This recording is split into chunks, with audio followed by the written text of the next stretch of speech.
The girls won't settle, she says to her mother on the phone. There is a catch in her voice, and no matter how hard she tries to hide it, her mum can hear it. Oh, Ellen, she says, I wish I could help. It's hard for me being this far away. I'll come and see you soon. That'll help, won't it, love? Ellen almost laughs for the first time in a very long time. As she hangs up, she hangs her head. Hard for her mum. She has no idea. She's sitting in the doctor's waiting room. It's always busy. NHS cut, she supposes, but this morning it is packed.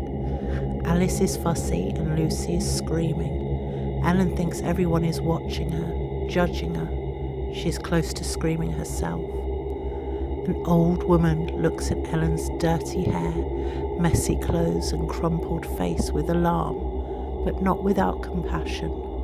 She almost recognises Ellen. Almost. It's the girls, you see, she says to her. They just won't settle. The old woman nods. She remembers where she knows Ellen from. She understands.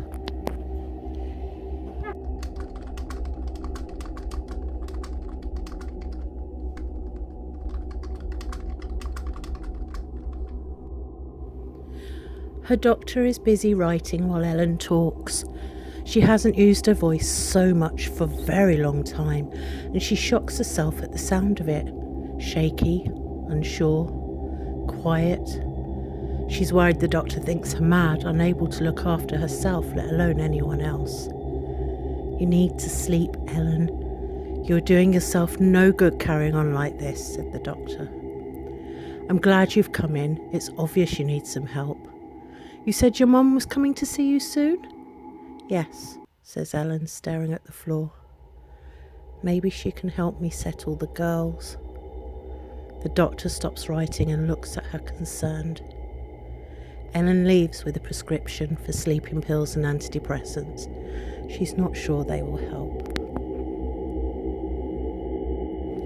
As the front door closed, Ellen let out a sigh. She loved her mum, but honestly, she was glad to have the place back to herself. She felt a bit better when her mum was here. The girls didn't scream so much. She'd actually managed a couple of naps. Mum denied being able to hear them anyway, kept calling them her angels, wouldn't hear a bad word. Anytime Ellen tried to talk to her about how difficult things were with the girls, her mum headed straight for the kettle. Ellen had never drunk so much tea. She'd also managed to have a bath and wash her hair while her mum put the hoover around and did laundry. It felt nice to be taken care of again. Baby clothes had been washed, dried, folded and put away. The house, like Ellen, was clean. Ellen leaned against the front door, took a deep breath and waited.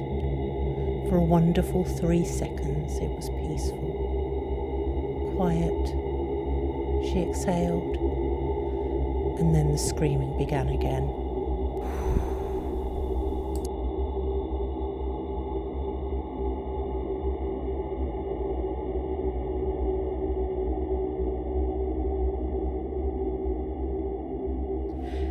She went to see Harris, the father of her children.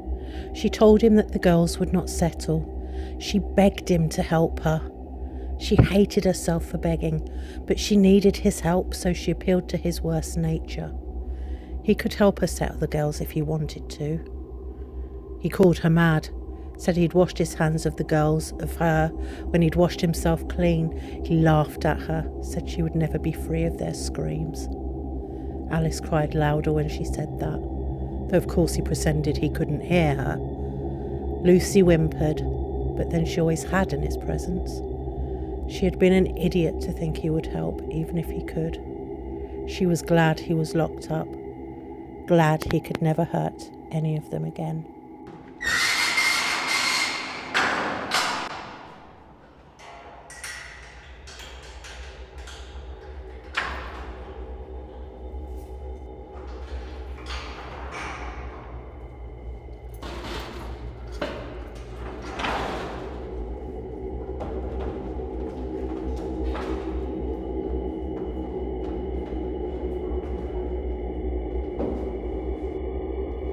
Ellen sat at the kitchen table, feeling more calm than she had in a long while. The girls were still screaming, but she was at peace with it now.